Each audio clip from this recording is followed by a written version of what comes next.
Guys, welcome to our channel SDK classes में उज्जवल स्वागत करता हूं आप लोगों का एसडीके के इस यूट्यूब चैनल पे, जिसमें आज का हमारा टॉपिक है या फिर हम जिस चीज पे बात करेंगे वो है जनरेशन। कि जनरेशन कैसे इवोल्व होती है, कैसे बदलती है, कैसे आगे बढ़ती है, जनरेशन कहते किसे हैं और कितने समय गैप के बाद जनरेशन बदलती है। ठीक है, अलग अलग टाइम पे अलग अलग लोगों ने जनरेशन को नाम दिए हैं। ठीक है, पर्टिकुलर ईयर वाइज इसको डिफाइन किया गया है और जनरेशन के जो नाम दिए गए हैं वो उनके कैरेक्टरिस्टिक्स, उनके सिग्निफिकेंस या फिर उनकी चीजों को देखते हुए कि किस जनरेशन ने क्या काम किया है, उन सब चीजों को देखते हुए ही जनरेशन के नाम दिए गए हैं। ठीक है, सबसे पहली थी साइलेंट जनरेशन और अब जो सबसे नई वाली जनरेशन है वो है जनरेशन बीटा। इनके बीच में काफी सारी जनरेशन आई हैं जो डिस्ट्रीब्यूट हुई हैं 10 से 15 से 20 साल के बीच में। ठीक है, तो ये जनरेशन जो होती है ये मतलब किस तरीके से हमने इनके नाम रखे हैं या फिर जनरेशन पर्टिकुलर वर्ड का क्या मतलब है, इसके स्कोप क्या है, ये सब हम आज की वीडियो में पढ़ेंगे या फिर देखेंगे या फिर आपस में दोनों मिलके या फिर हम और आप मिलके इन सारी चीजों को सीखेंगे। ठीक है, तो शुरू करते हैं वीडियो। सबसे पहले इस वीडियो का पर्पस क्या है या फिर जनरेशन को समझने का पर्पस क्या है?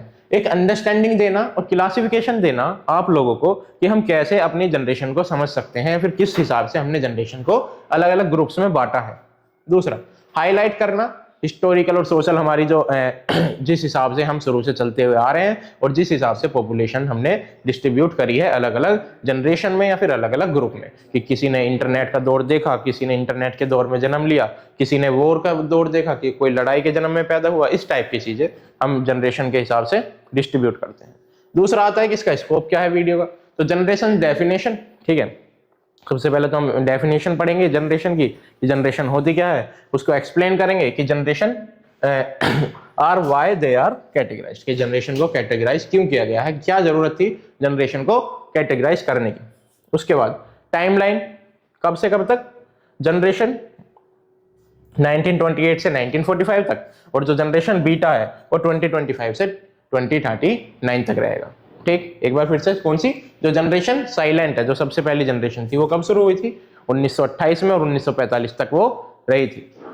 उसके बाद कैरेक्टरिस्टिक्स क्या है इसकी, सोशल, कल्चर और टेक्नोलॉजिकल एट्रीब्यूट को देखना कि हर जनरेशन ने किस हिसाब से अपने आप को ढाला, अपने आप को बदला या फिर अपने आप को किस माहौल में बड़ा होते हुए देखा। ठीक, ये सब किसके ही पार्ट होते हैं, जनरेशन का ही पार्ट है या फिर अलग अलग जो जनरेशन हमने बांटी है उसका पार्ट है। ऑब्जेक्टिव क्या है, एजुकेट करना। ठीक है, टीच, हमें आपको बताना, ऑडियंस को बताना साथ में मिलके कि क्या है, कैसे हमारी जो हिस्ट्री है या फिर जो जनरेशन है वो कैसे इवोल्व हुई है, कैसे बढ़ी है, कैसे आज इस दौर तक पहुंची है जहां पे हम एआई का यूज कर पा रहे हैं। किसका यूज कर रहे हैं, एआई का यूज कर पा रहे हैं लोगों से बात करने के लिए, लोगों को समझाने के लिए। चीजें इतनी ज्यादा आसान हो गई हैं। अगर हम बात करें अपने साइलेंट जनरेशन की, क्या उन्होंने कभी सोचा होगा कि कभी ऐसी भी चीज आ सकती है जो आपके एक बार बोलने पे आपको पूरा का पूरा काम 1 मिनट में करके दे सकती है? ठीक है, नहीं ना। तो यही है जनरेशन गैप बोलते हैं, क्या बोलते हैं, जनरेशन गैप, कि आपकी पिछली जनरेशन के जो आपका गैप है ये वाला, ये कितना है। और यही हम आज की वीडियो में देखेंगे कि जनरेशन को किस किस हिसाब से डिफाइन किया गया है। चलते हैं आगे, जनरेशन की डेफिनेशन पे। ठीक है, इस पे जनरेशन की डेफिनेशन। तो जनरेशन एक ऐसे ग्रुप ऑफ इंडिविजुअल्स को कहते हैं जो जिन्होंने जन्म लिया होता है सेम टाइम के आसपास। ठीक है, जो ऐसे लोग जिन्होंने किसी पर्टिकुलर टाइम में 10 साल, 20 साल, 15 साल उस पर्टिकुलर टाइम में जन्म लिया होता है, उसी को क्या बोलते हैं, जनरेशन बोलते हैं। जिन्होंने कॉमन कल्चर शेयर किया होता है, सोशली साथ साथ होते हैं और हिस्टोरिकल एक्सपीरियंसेस सब साथ में लिए होते हैं। ठीक है, इन्होंने एक्सपीरियंस किए होते हैं इन्फ्लुएंस, वैल्यूज, एटीट्यूड्स, बिहेवियर और वर्ल्ड व्यू। ठीक है, इन सब का सोचने का जो तरीका होता है या फिर जो वर्ल्ड को देखने का तरीका होता है वो सेम होता है, क्योंकि ये सब सेम कल्चर और सेम टाइम में बढ़े हुए हैं। ठीक है, बढ़े हुए हैं और उसी में पढ़े हैं, उसी में लिखे हैं। ठीक है, ये सारी चीजें जनरेशन की डेफिनेशन को कैटेगराइज करती हैं। तो generation typically categorise by a specific time span often 15 से 20 साल। जो जनरेशन होती है वो डिफाइन होती है कितने से, 15 से 20 साल के बीच में। उसके बाद are named based on the defining characteristics, events, technological advancement of their era।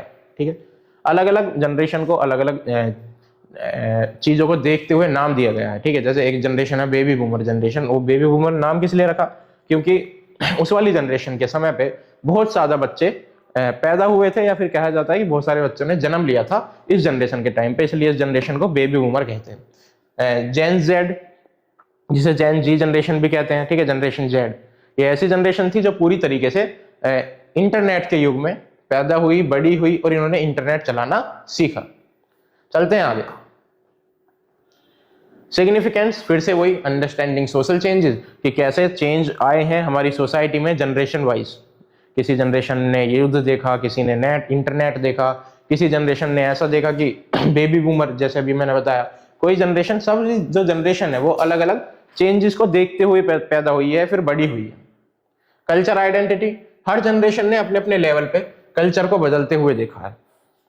हमारे यहाँ पहले कल्चर था धोती कुर्ता था, और आज किसका आ गया, शर्ट और पैंट का कल्चर आ गया। तो हर जनरेशन ने बदलते हुए देखा है कल्चर को, सोशली चेंज होते हुए देखा है, मार्केट और ट्रेंड और बिहेवियर को चेंज होते देखा है, ठीक है। अलग अलग, पहले जो मार्केट थी वो अलग तरीके से चलती थी, आजकल ऑनलाइन मार्केट चल रही है। तो जो जनरेशन जेड है या फिर जेन जी बोलते हैं जिसे, वो वाली जनरेशन पूरी तरीके से डिपेंड है किस पे, ऑनलाइन मार्केटिंग पे या फिर फिजिकल पे भी है।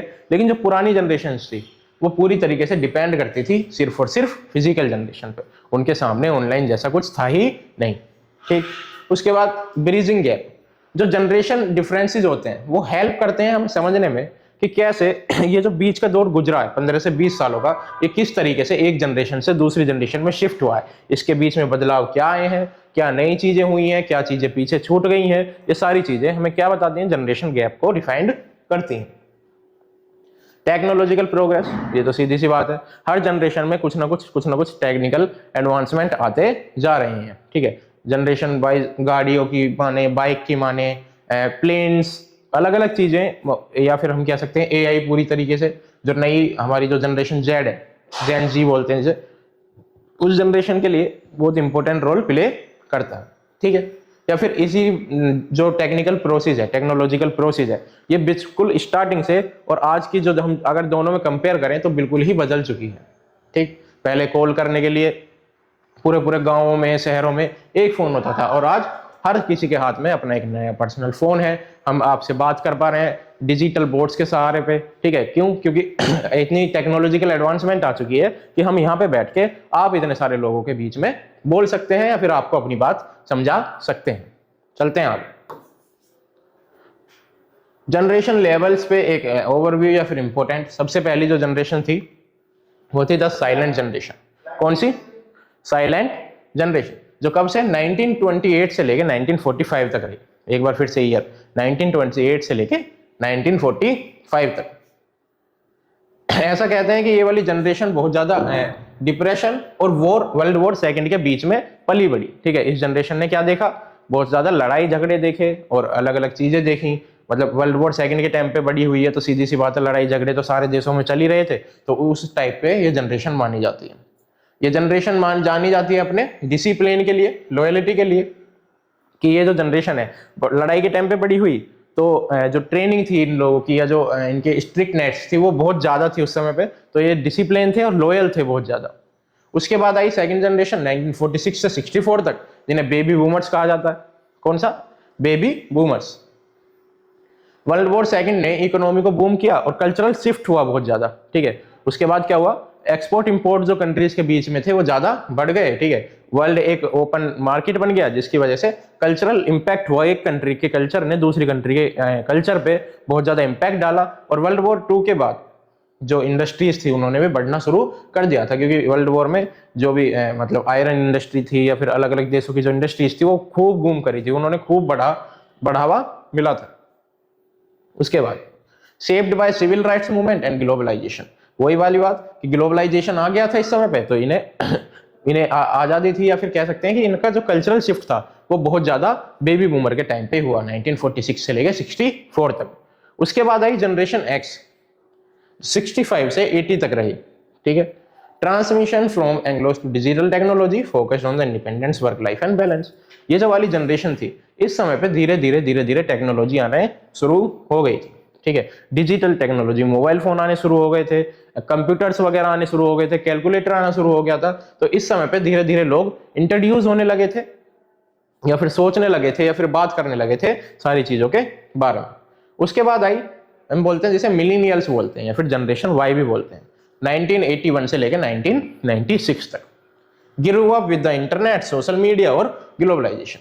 ये जो हम जनरेशन जेड की बात करें, नहीं जनरेशन वाई, ठीक है, इंडिया में इससे थोड़ी लेट आया, लेकिन ये हम किस पॉइंट पे बात कर रहे हैं, वर्ल्ड व्यू के हिसाब से बात कर रहे हैं। तो वर्ल्ड में जनरेशन वाई मतलब 1981 और 6 के बीच में इंटरनेट अच्छी तरीके से आ चुका था, ठीक है। इंटरनेट पूरे भारत में अच्छी तरीके, भारत में नहीं पूरे वर्ल्ड में अच्छी तरीके से आ चुका था, ठीक है। नोन फॉर अडेप्टिंग डाइवर्सिटी और टेक्नोलॉजिकल सर्वे, ठीक है, मतलब कि अलग अलग लोगों ने टेक्नोलॉजिकली को अडेप्ट करना शुरू कर दिया था। अब लोग तैयार थे नई नई चीजों को अडॉप्ट करने के लिए या फिर टेक्नोलॉजी को अपने यूज करने के लिए, अच्छे से यूज करने के लिए, ठीक। आगे उसके बाद आई जनरेशन जेड, जिसे 2012 तक, 1997 से 2012 तक यूज मतलब बोला गया। कौन सी generation? Generation Z. Fully digital world में ये जनरेशन पैदा हुई। पूरी तरीके से क्या था? डिजिटल वर्ल्ड था, सबको सारी चीजें यूज करनी आती थी, मोबाइल फोन्स, कंप्यूटर, लैपटॉप। जो इस समय पे बच्चे पैदा हुए वो एडवांसमेंट के साथ हुए, उन्हें सारी चीजों का यूज करना आता था, टेक्नोलॉजी को अच्छे से यूज करना आता था इस ग्रुप के या इस एज ग्रुप के बच्चों को। उसके बाद जनरेशन अल्फा, ठीक है, जो कब से कब तक रही? 2013 से लेकर 2024 तक। पहली जनरेशन जो पूरी तरीके से 21 सेंचुरी में पैदा हुई थी, ठीक है। अब से पहले किसमें हो रहे थे? 1997 में। लेकिन जो 2013 से और 2024 तक की जनरेशन थी वो पूरी तरीके से पहली बार ऐसी थी जो पूरी तरीके से 21 सेंचुरी में पैदा हुई और फुल्ली पूरा कंट्रोल था इनका, या फिर ये अच्छे से पैदा हुए या ग्रू हुए और आसानी से इंटरनेट को यूज करना जानते थे। ऐसे बच्चे जिनके लिए इंटरनेट कोई नई बात नहीं थी और ना ही उन्हें कुछ ऐसा इसमें शॉकिंग दिखाई दिया, ना ही वो शौक हुए, क्योंकि उनका जो पालन पोषण हुआ वो शुरू से ही इंटरनेट या फिर नई नई टेक्नोलॉजीज के बीच में हुआ। उसके बाद आई जनरेशन बीटा जो 2025 मतलब इसी साल से और 2039 तक ये रहने वाली। फ्यूचर प्रेडिक्शन है कि ऐसा माना जाता है कि जो वर्ल्ड है वो पूरा एआई के में मतलब 2039 तक पूरा वर्ल्ड एआई में कन्वर्टेड हो जाएगा या फिर एआई पे डिपेंड हो जाएगा, जिसकी वजह से जितने भी बच्चे होंगे इस समय के वो टेक्नोलॉजी को खेल कूद समझेंगे या फिर मजाक मजाक में, उनके लिए ये कुछ भी नया नहीं होगा, ठीक है। तो ये थे जनरेशन जिनको अब तक बांटा गया, 7 ग्रुप्स में बांटा गया। ये जो हम पढ़ रहे हैं ये पूरे वर्ल्ड के व्यू से पढ़ रहे हैं, ठीक है। इंडिया में थोड़ा इससे लेट चीजें हुई। अब चलते हैं आगे। साइलेंट जनरेशन 1928 से लेके 1945 तक, ठीक। अब थोड़ा ब्रीफ पढ़ते हैं कि क्या इस जनरेशन ने देखा, क्या इन्हें सहन करना पड़ा या किस तरीके से ये जनरेशन ग्रो हुई। तो अभी हमने पढ़ा था कि ये वर्ल्ड वॉर सेकंड के समय पे थे, तो इनका जो इनका जो डिसिप्लिन था वो बहुत ज्यादा था, ठीक।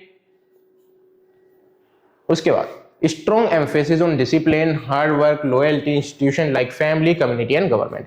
ये पूरी तरीके से डेडिकेटेड थे फैमिली के लिए, गवर्नमेंट के लिए, अपने देश के लिए। ये इतने डिसिप्लिन थे कि ये पूरी तरीके से अपनी गवर्नमेंट को, अपने मतलब कह सकते हैं कि वर्ल्ड वॉर 2 के समय पे हर आदमी जो भी उस समय पे था उसने लड़ाई देखी, अपने आप को फिर भी मेंटली स्टेबल रखते हुए वो आगे बढ़ा और अपने प्राण भी देने के लिए तैयार था अपने देश के लिए, ठीक। यहां तक बात क्लियर। उसके बाद इन्फ्लुएंस और वर्ल्ड वॉर। इन्फ्लुएंस क्या पड़ा वर्ल्ड वॉर का इन लोगों के ऊपर या फिर इस वाली जनरेशन के ऊपर?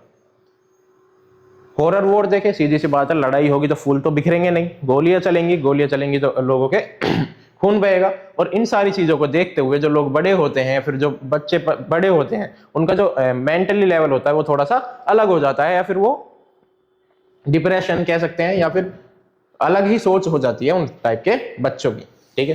Which shape there values of sacrifice, Reliance and the patriotism. उनकी जो सोच थी वो किस टाइप की बन गई थी? सैक्रिफाइस वाली बन गई थी, या फिर वो अपने देश के लिए देश प्रेमी हो गए थे कि अगर हमें कुछ करना है तो अपने देश में लड़ाई, अपने देश के लिए लड़ाई करके उसको सबसे ऊपर रखना है। इस टाइप की सोच वाले बच्चे जनरेशन साइलेंट में रहे थे।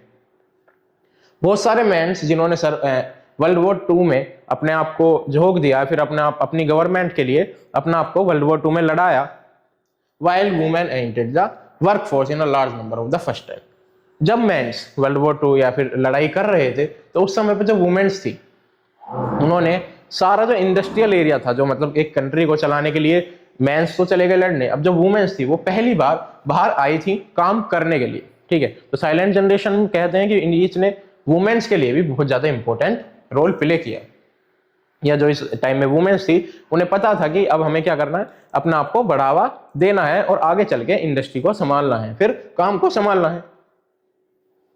उसके बाद जो वर्ल्ड था उसने geopolitical changes such as the rise of the united nation, post war और द सिविल वॉर, ठीक है, कोल्ड वॉर, ऐसी चीजें हो रही थी। और सारे जो इस समय के जो लोग थे उन्होंने यूएस को बढ़ते हुए देखा, यूनाइटेड नेशंस को बढ़ते हुए देखा, जुड़ते हुए देखा और एक दूसरे कंट्रीज के लिए काम करते हुए देखा, ठीक।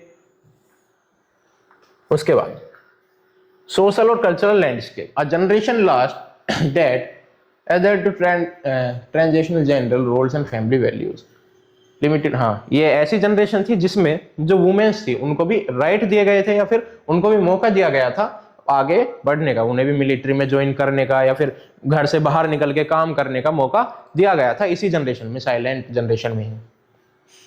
टेक्नोलॉजी अच्छी नहीं थी, सीधी सी बात है, ठीक है। 28 की बात कर रहे हैं हम, 1928, तो टेक्नोलॉजी अच्छी नहीं थी, लिमिटेड टेक्नोलॉजी थी, लेकिन फिर भी रेडियो थे, प्रिंटिंग मीडिया थी थोड़ी बहुत, जिसकी वजह से इन लोगों ने अपने आप को उस समय पे टेक्नोलॉजी से भी जोड़ के रखा।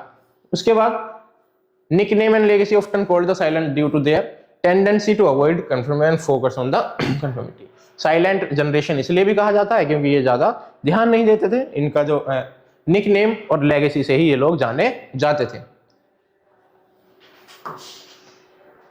इसके बाद हाँ, सबसे पहले जो इनका डिसिप्लिन था इस जनरेशन का, और जो इन्होंने इकोनॉमी को बढ़ाने के लिए काम किया था, इसी की वजह से जो अगली जनरेशन हुई जो थी बेबी बूमर, उसको इतना मौका मिला कि वो अपने आप को एस्टेब्लिश कर पाई और एक बढ़ती हुई इकोनॉमी में अपने आप को पलते फूलते देख पाई, ठीक है। तो कौन सी है? बेबी बूमर्स, जो 1946 से 64 तक रहे।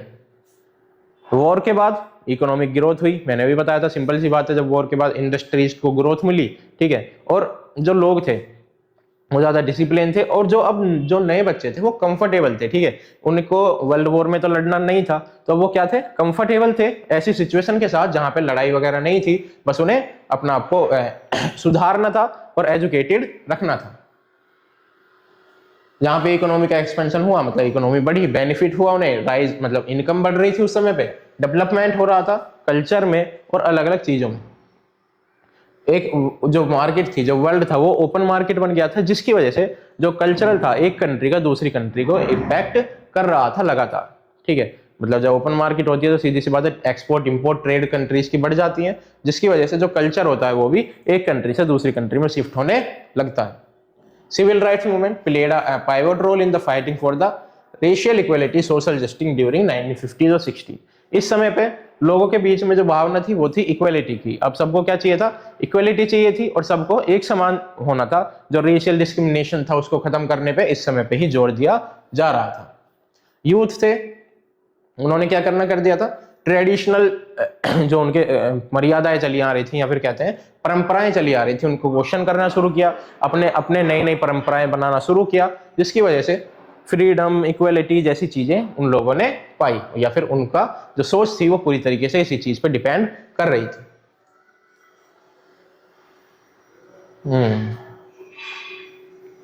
रॉक एंड रोल एरा भी कहते हैं ऐसे, क्योंकि इस समय पे जो म्यूजिक था, ठीक है, वो आना शुरू हुआ, नए नए बैंड आए, नए नए म्यूजिशियंस आए, इसी समय पे आए ज्यादातर, क्योंकि ये जो जनरेशन थी वर्ल्ड वॉर वार की थी, तो वर्ल्ड में पीस थी, तो लोगों को अपने आप को दिखाने का या फिर अपने आप को रिप्रेजेंट करने का मौका मिला। तो इसी समय पे नए नए बैंड्स इंट्रोड्यूस हुए, नए म्यूजिक इंट्रोड्यूस हुए। आगे बेबी बूमर हिस्टोरिकल और सोशल कंटेक्स्ट कैसा था? तो कोल्ड वॉर के बाद, हाँ सबसे बाद जब वर्ल्ड वॉर सेकंड खत्म हुआ तो उसके बाद कोल्ड वॉर शुरू हुआ, ठीक है, कंट्रीज में आपस में ही लड़ाई होनी शुरू हो गई एक कंट्री के अंदर, तो उससे उस चीज की टेंशन इनमें थी, ठीक है, वो साफ साफ दिखाई देती थी इस जनरेशन के अंदर। Space race and the moon landing inspired a sense of innovation and exploration. इसी टाइम पे स्पेस की खोज हुई थी, या फिर स्पेस में लोगों ने छानबीन करना शुरू कर दिया था, और जो मून पे लैंडिंग हुई थी वो भी इसी समय में हुई थी, तो लोग जो थे वो इंस्पायर हो गए थे और नई नई इनोवेशंस की तरफ बढ़ चुके थे। बेबी बूमर्स, फिर से एक तो ये वर्ल्ड वॉर सेकंड के बाद की बात है, उसके बाद जो वर्ल्ड पूरा था वो एक ओपन मार्केट बन गया था, जिसकी वजह से कल्चर शिफ्ट हो रहे थे, नई नई टेक्नोलॉजिकल एडवांसमेंट आ रहे थे, क्योंकि अब लोग मून पे भी पहुंच चुके थे। अब जो गवर्नमेंट थी, ठीक है, उसमें क्या हुआ, नई नई चीजों, एनवायरनमेंट पे भी ध्यान देना शुरू कर दिया, ठीक है, मतलब पोल्यूशन, ट्रीज का कटना, डिफोरेस्टेशन, एफोरेस्टेशन, ग्लोबल वार्मिंग, इसी समय पे ये सारी चीजें भी इंट्रोड्यूस हुई और गवर्नमेंट ने इनकी तरफ भी ध्यान देना शुरू कर दिया।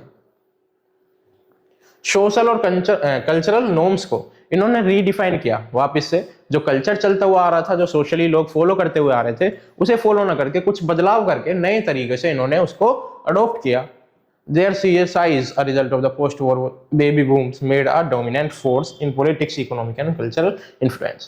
जो इनका इन्फ्लुएंस था, पॉलिटिकल हो या सोशल हो या फिर कल्चरल हो, वो बहुत ज्यादा रहा था।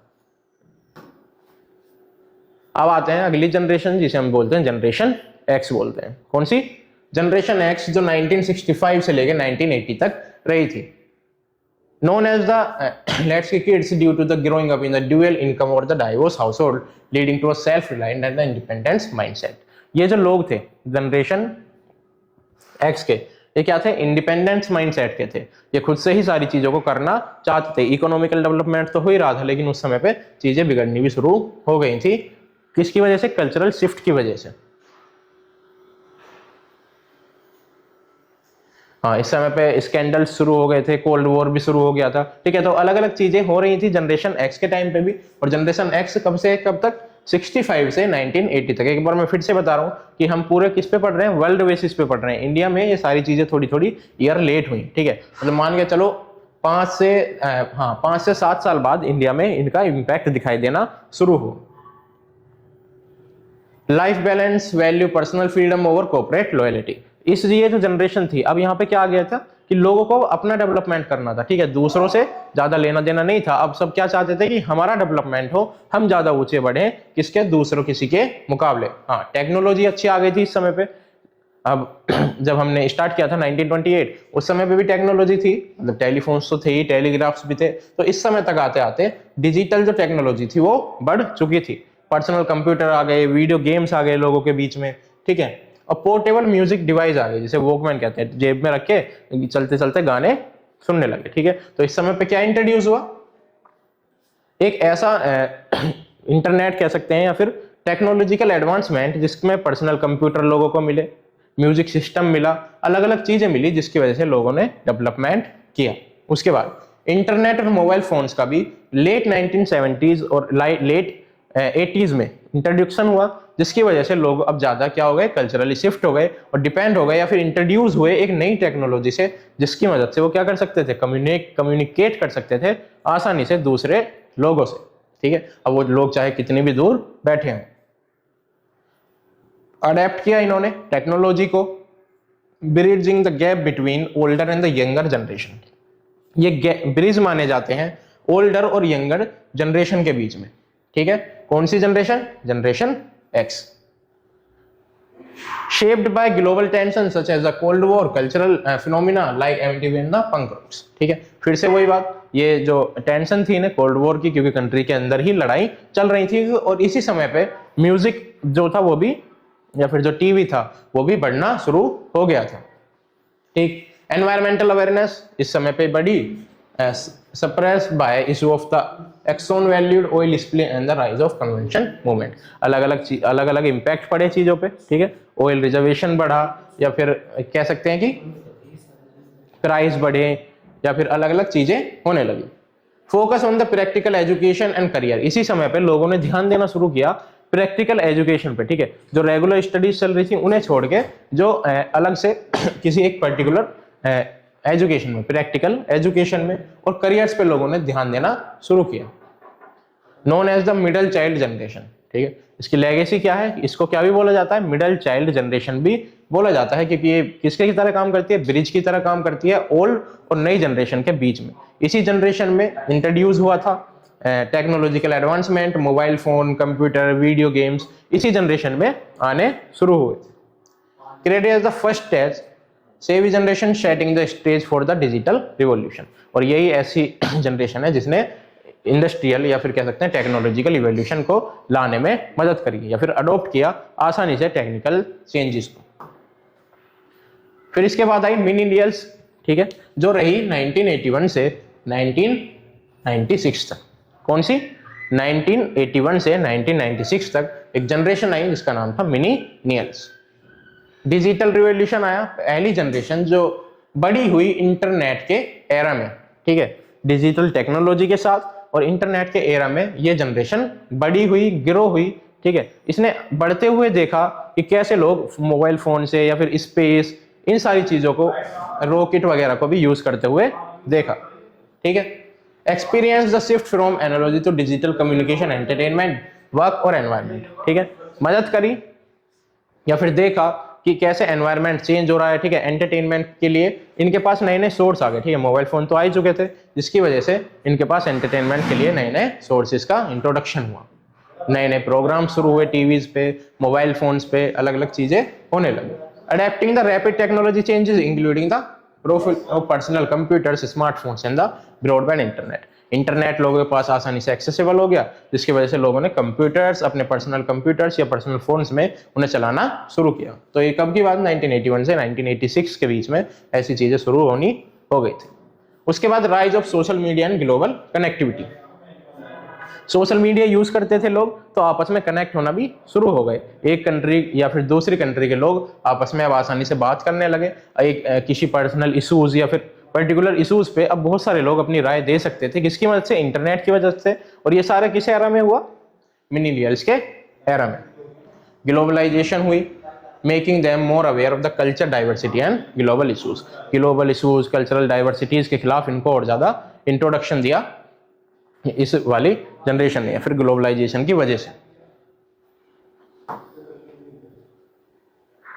Value experience over material position, prioritising travel, hobbies and the personal growth. ये वाली जो जनरेशन थी, इसने अपनी पर्सनल ग्रोथ के लिए अपनी हॉबीज को समय दिया, ठीक है। मतलब रेगुलर स्टडीज न करके जो इसमें भी उनका इंटरेस्ट था, जो हॉबीज थी इनकी, उस पर ध्यान देते हुए चीजों को सुधार, रीशेप करा वर्क प्लेस को, flexibility, work life balance, purpose, ठीक है। अपने करियर को साथ में लेते हुए, ठीक है, वर्क को मैनेज करते हुए इस वाली जनरेशन ने आगे बढ़ती रही। इकोनॉमिकल चैलेंजेस फेस करे। 2008 का जैसे ग्लोबल रिसेशन था, उसी समय पे इसी हिसाब से उसी समय पे भी क्या आए थे? इकोनॉमिकल चैलेंजेस आए थे इन लोगों के सामने, ठीक है। तो मतलब कुल मिला के मिलेनियल्स है, इसने क्या किया? एक तो पूरी तरीके से एडवांस टेक्नोलॉजी में पैदा हुई, फोन का इस्तेमाल करना, कंप्यूटर का इस्तेमाल करना, इंटरनेट का इस्तेमाल करना, सोशल मीडिया का इस्तेमाल करना, और पूरे वर्ल्ड में एक किसी भी पर्टिकुलर टॉपिक पे सारे लोगों की राय वगैरह सब इसी जनरेशन में शुरू हुआ। और इस जनरेशन में क्या भी देखा? इकोनॉमिकल डिले भी देखा, या फिर इकोनॉमिकल डिक्लाइन भी देखा। सेल्फी जनरेशन कहते हैं इसे, ठीक है, सेल्फ एक्सप्रेशन और द ऑथेंटिसिटी के लिए। उसके बाद advocate equality, inclusive, contributing to social movements like rights of the climate activity, ठीक है। LGBTQ भी इसी समय पे सब सारी चीजें लोगों के सामने आनी शुरू हुई थी। क्लाइमेट राइट्स के लिए लोग आपस में बात कर रहे थे, क्योंकि अब सीधी सी बात है, इंटरनेट आ चुका था, सोशल मीडिया आ चुकी थी, तो लोगों के पास प्लेटफॉर्म था, जिसकी वजह से वो एक दूसरे को अपने बातें बता सकते थे, और ज्यादा से ज्यादा लोग किसी एक पर्टिकुलर टॉपिक पे जो एक ग्लोबल इशू है उस पर बात कर सकते थे। उसके बाद आई जनरेशन Z, जो 1997 से 2012 तक रही, ठीक है।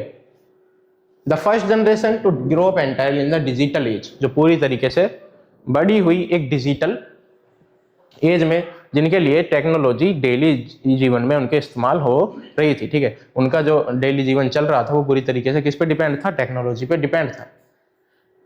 टिकटॉक, इंस्टाग्राम, यूट्यूब, ठीक है, ये सब इसी समय पे आए थे 2012 के करीब ही, जिसकी वजह से जो लोग थे वो क्या कर सकते थे? अपने आप को अलग अलग एक्टिविटीज में इंक्लूड कर सकते थे, एजुकेशन से अलग हटके, ठीक है, या फिर एजुकेशन ही अलग अलग प्लेटफॉर्म से अब ले सकते थे। अब स्कूल एकमात्र सहारा नहीं था, अब लोगों के पास क्या था? पूरा पूरा इंटरनेट था, पूरी की पूरी एक प्लेटफॉर्म था जहां से वो एजुकेशन को या फिर किसी भी टाइप की अदर नॉलेज को ग्रैब कर सकते थे। Multitasking ability, switching between apps, devices and the online platform effortlessly. इस वाली जनरेशन को क्या भी बोला जाता है? एक ऐसी जनरेशन जो मल्टीटास्किंग परफॉर्म कर सकती है, ठीक है। एक ऐप से दूसरे ऐप पे चले जाना, या फिर ऑनलाइन ही सारी चीजों को समझना, ऐप वाइज ही सारी चीजों को समझना, ये वाली जनरेशन जानी जाती है। For diversity, equality and the inclusive activity, ये वाली जो जनरेशन है ये पूरी तरीके से किस पे मतलब किस चीज की मांग करती है? इक्वलिटी की मांग करती है कि सब कैसे रहें, इक्वल रहें, सब साथ में मिलकर काम करें, ठीक है। इस तरीके से ये वाली जनरेशन काम करती है। फिर सीधी सी बात है, मॉडर्न जनरेशन है, पूरी तरीके से इंटरनेट के युग में जन्म लिया है, सोशल मीडिया को यूज करना आसानी से जानती है, तो जो ग्लोबल इश्यूज हैं उन पे बात करती है, उनके लिए डिमांड करती है कि सारी चीजें इसी हिसाब से चलनी चाहिए, ग्लोबल वार्मिंग हो या फिर इक्वलिटी हो या फिर रेसिज्म को कम करना हो, इन सारी चीजों पे एक साथ मिलके किसी एक पर्टिकुलर प्लेटफॉर्म पे लोग अब क्या कर रहे थे, मांग कर रहे हैं। उसके बाद digital preference amplifies voice and drive global movement often engaging online campaign social justice. यहाँ ऑनलाइन कैंपेन चला रही है ये वाली जनरेशन, या फिर इसी वाली जनरेशन में इंट्रोड्यूस हुआ ऑनलाइन कैंपेन चलाना भी, ठीक। Highly individualist must value community driven goals, thriving in both personal expressions and the collective actions। अपने लिए भी और अपनों के साथ, अपनों को लेके भी, ठीक है। ये वाली जनरेशन दोनों के लिए सही थी, अपने आप को भी बढ़ावा दे रही थी और अपनों के लोगों को साथ में लेके भी चलना सीख रही थी। Prefer brands, media, personal interactions, ठीक है। लोगों में क्या हो रहे थे, अलग अलग इंटरेक्शंस चल रहे थे, पर्सनल मतलब लोग अब क्या कर रहे थे, मीडिया का यूज कर रहे थे आसानी से, ठीक है। Focus on mental health and the self care, openly discuss topics like anxiety, depression और थेरेपी, ठीक है। इसी समय पे लोगों को ज्यादा बात करने का मौका मिला ऐसे टॉपिक्स पे जो सेल्फ अवेयर थे या फिर लोगों की मेंटल हेल्थ के लिए बहुत ज्यादा जरूरी थे, जैसे डिप्रेशन हो गया, एंजाइटी हो गई, थेरेपी वगैरह। इसी वाले युग में या फिर इसी वाली जनरेशन में लोगों ने इस पे बात करनी शुरू की। टेक्नोलॉजिकल फ्लुएंसी, लोग जो इस जनरेशन में पैदा हुए वो बहुत ज्यादा कंफर्टेबल थे टेक्नोलॉजी के साथ, क्योंकि उन्होंने बचपन से ही अपने आप को बड़ा होते देखा है इसी टेक्नोलॉजी में। मीम्स, शॉर्ट वीडियोस, व्लॉग्स, ठीक है, इन सारी चीजों को ये लोग क्या करते रहे हैं, कंटिन्यू बढ़ावा देते रहे हैं। फिर इन्हीं ने ही या इन लोगों ने ही इन चीजों को लोगों के सामने लाया है या फिर चलाया है। Digital natives, their influence has reshaped communication, marketing, politics, discourage, ठीक है। जो इनका इन्फ्लुएंस है वर्ल्ड के ऊपर या फिर दुनिया के ऊपर, वो ये है कि इन्होंने पूरी तरीके से बदल के रख दिया है किसको, कम्युनिकेशन को, मार्केटिंग को, कि लोग कैसे अपने आप को दूसरों के सामने रिप्रेजेंट कर सकते हैं, कैसे कम्युनिकेट कर सकते हैं, व्लॉगिंग के जरिए, ठीक है, अलग अलग चीजों के जरिए, मीम्स के, शॉर्ट वीडियोस के जरिए, इन सारी चीजों से। आगे जनरेशन अल्फा, कौन सी? जनरेशन अल्फा, जो रही 2013 से 2024 तक, ठीक है। रिसेंटली 2013 से लेके 2024 तक के बीच में जिन बच्चों ने जन्म लिया, जो बच्चे पैदा हुए, वो कौन से थे? Generation alpha. पहली जनरेशन जो डिजिटली पूरी तरीके से पैदा हुई, ठीक है। Smart device, instant connectivity, automation, ठीक है, पूरी तरीके से इसी बीच में ये जो जनरेशन है ये पैदा हुई। Technologically is not a tool but an internal part of their living, play and social interaction. Technology इनके लिए कोई नई चीज नहीं थी, इनके डेली का जरिया थी, ठीक है। खेलते वक्त, पढ़ते वक्त या फिर कुछ भी करते वक्त इनके लिए टेक्नोलॉजी बहुत ज्यादा जरूरी थी। हेवीली ऑन डिजिटल प्लेटफॉर्म, ये डिपेंड है पूरी तरीके से डिजिटल प्लेटफॉर्म पे, एजुकेशन के लिए, एंटरटेनमेंट के लिए, कम्युनिकेशन के लिए, कुछ सीखने के लिए ये वाली जनरेशन पूरी तरीके से डिपेंड है इंटरनेट पे, ठीक है। क्योंकि इनके पास क्या नहीं है और कोई चॉइस ही नहीं है, क्योंकि इनका जो बचपन रहा है, बचपन से अब तक ये पूरी तरीके से इसी युग में पले बड़े हैं, ठीक। आगे early adaptation of AI and the impressive technology. AI का इन पे जो इम्पैक्ट पड़ा है या फिर जो ये जनरेशन रही है, ये पूरी तरीके से ग्रो हुई है एआई के दौर में, जहाँ पे चीज़ों को या फिर टेक्नोलॉजी को संभालना बहुत ज़्यादा आसान हो गया है। फिर से एजुकेशन के लिए, एंटरटेनमेंट के लिए, खेलने के लिए, सब चीज़ के लिए ये डिपेंड होते हैं किस पे? पूरी तरीके से इंटरनेट के दौर पे, इसलिए कहते हैं generation alpha. Highly adaptive to technology, advancement and the innovations, ये पूरी तरीके से अडेक्टिव है किसके? टेक्नोलॉजी के, और जो इंटरेक्शन या एडवांसमेंट है, इनोवेशंस हैं टेक्नोलॉजी को लेके, उन पे इन्हें पता होता है कि कौन सी चीज़ कब आने वाली है या फिर कौन सी चीज़ हमें किस लिए यूज़ करनी है, ये सारी चीज़ें। Like to value collaborate problem solving as their educational system and encouraging focus on team work and project, ठीक है। प्रोजेक्ट या फिर टीम वर्क पे ये पूरी तरीके से डिपेंड होते हैं, क्योंकि सीधी सी बात है, जब सोशल मीडिया आया तो कुछ ऐसे प्लेटफॉर्म आए जहाँ पे किसी एक पर्टिकुलर टॉपिक्स पे बहुत सारे लोगों की सोच सेम होती है, तो वहाँ पे जब सारे एक सी सोच के लोग मिलते हैं, ठीक है, तो वो क्या करते हैं, अपना एक ग्रुप बनाते हैं और उस पर्टिकुलर टॉपिक से रिलेटेड बात करना शुरू करते हैं। Future tendency and legacy predict to excel in the STEM field with an intricate understanding of coding, robotics and data literacy। ठीक है, ये लोग एक पूरी तरीके से इंटरडिक्शन है रोबोटिक्स से, जो नई नई जितनी भी टेक्नोलॉजी आ रही है ये पूरी तरीके से उससे इंट्रोडक्टेड है। ठीक है, इनके लिए वो कोई नई चीज़ नहीं है क्योंकि ये बचपन से ही उसी चीज़ को देखते हुए बढ़ते हुए आए हैं। AI रिलेशनशिप या ह्यूमंस क्रिएटिविटी, आर्टिफिशियल इंटेलिजेंस, ये सब इनके लिए आम बात है क्योंकि इसी युग में पैदा हुए हैं और इसी युग में बड़े हो रहे हैं। जनरेशन बीटा, ठीक है, ये फ्यूचर वाली जनरेशन है जो 2025 से 2039 तक रहेगी। ऐसा मानते हैं कि ये AI में मास्टर होगी। ठीक है, और जो फ्यूचरिस्टिक टेक्नोलॉजीज हैं जो आने वाली हैं वो इनके लिए यूज़ करना बहुत ज़्यादा आसान होगा, या फिर ये इतनी कंफर्टेबल वाली जनरेशन होगी जो आसानी से चीज़ों को यूज़ कर पाएगी और उन्हें इस्तेमाल कर पाएगी। Accepted to be the most technological advancement generation, interaction artificial intelligence, robotics, quantum computing into daily life. ऐसी जनरेशन जो AI का, रोबोटिक्स का या फिर क्वांटम का अपनी डेली लाइफ में, अपने डेली यूज में या अपने डेली वर्क में उनका यूज करेगी। Like to grow up with the hyper personalize AI, ठीक है, advance automation and the immerse environmental like metaverse. ठीक है, अलग अलग चीजों के साथ ये ग्रो करेगी। सीधी सी बात है, जैसे जितनी एडवांसमेंट आज है आने वाले कुछ सालों में उसकी डबल ट्रिपल एडवांसमेंट हो जाएगी, जिसमें ये वाली जनरेशन ग्रो करेगी, पैदा होगी और आगे बढ़ेगी। इनके लिए जो भी इंटरनेट है वो सिर्फ क्या नहीं रह जाएगा, मतलब कोई एक जरिया नहीं रह जाएगा इंटरटेनमेंट का। इनकी जो पूरी लाइफ डिपेंड होगी वो पूरी ही डिपेंड होगी इंटरनेट पे। इनके एजुकेशन, इनके खाने, इनके पीने के लिए सारी चीजें ऑनलाइन हो जाएंगी, तो ये पूरी तरीके से डिपेंड होंगे इंटरनेट वर्ल्ड पे। Mental health and the sustainability, predict to promoterize mental health and emotional well-being, building on the awareness raised on the Gen Z and the millennials।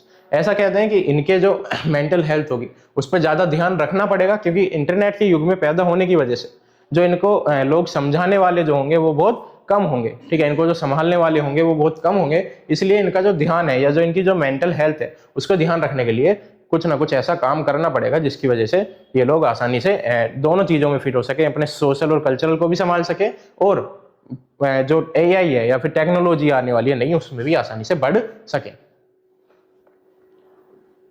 Anticipate to collaborate problem solver working in the global terms to address complex challenging like climate change. जो climate change आ रही है, inequalities हैं world में या फिर जितने भी सोशल प्रॉब्लम्स हैं उनको ध्यान में रखते हुए ये जनरेशन काम करेगी और उन्हें सुधारने की कोशिश करेगी या फिर कम से कम रोकने की कोशिश करेगी कि ज़्यादा चीज़ें खराब ना हो। सब क्या है, फ्यूचर है, हम प्रिडिक्ट कर रहे हैं। ऐसे ही फ्यूचर टेंडेंसी अंदर लेगेसी। AI ह्यूमन कोलैबोरेशन, सीधी सी बात है, जब AI इतना बढ़ चुका है तो ह्यूमन उसके साथ क्या करेगा, कोलैब करेगा, दोनों मिलकर काम करेंगे। तो ये वाली जनरेशन उस वाले युग में होगी जब AI और ह्यूमन दोनों मिलकर काम करेंगे और दोनों ही टेक्नोलॉजिकल एडवांसमेंट में अपने आप को दिखाएंगे। ठीक है, AI का माइंड और पर्सन का माइंड मिलके साथ में धमाल मचाएंगे, या ऐसा कह सकते हैं ये उसी टाइप की जनरेशन होगी। Like to build a world that promotes ethical and the sustainable development. एक ऐसा वर्ल्ड बनाएंगे जो पूरी तरीके से एथिकल भी हो और सस्टेनेबल डेवलपमेंट भी करता हो, मतलब ह्यूमंस भी उसमें एग्जिस्ट करते हो और AI, रोबोटिक्स वगैरह या जितने भी टेक्नोलॉजिकल एडवांसमेंट आएंगे सब उसमें रहते हो, एक साथ मिलकर काम कर रहे हैं।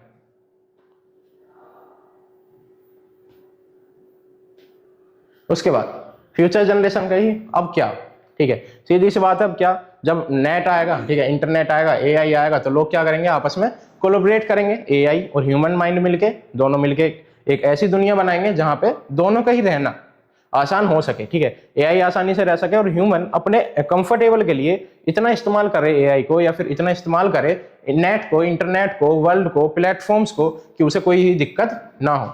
ठीक है, इतनी टेक्नोलॉजिकल एडवांसमेंट में जाए जहां पे उसके लिए चीजों को देखने का नजरिया ही बदल जाए। ठीक है, उसके लिए कुछ भी नया ना रह पाए, सब चीज उसके लिए आसान हो, क्योंकि उसके पास क्या है, AI है, इंटरनेट है, प्लेटफॉर्म्स है। ठीक है, ये सारी चीजें फ्यूचर में देखने को मिलेंगी। Impact on the rapid technological advancement.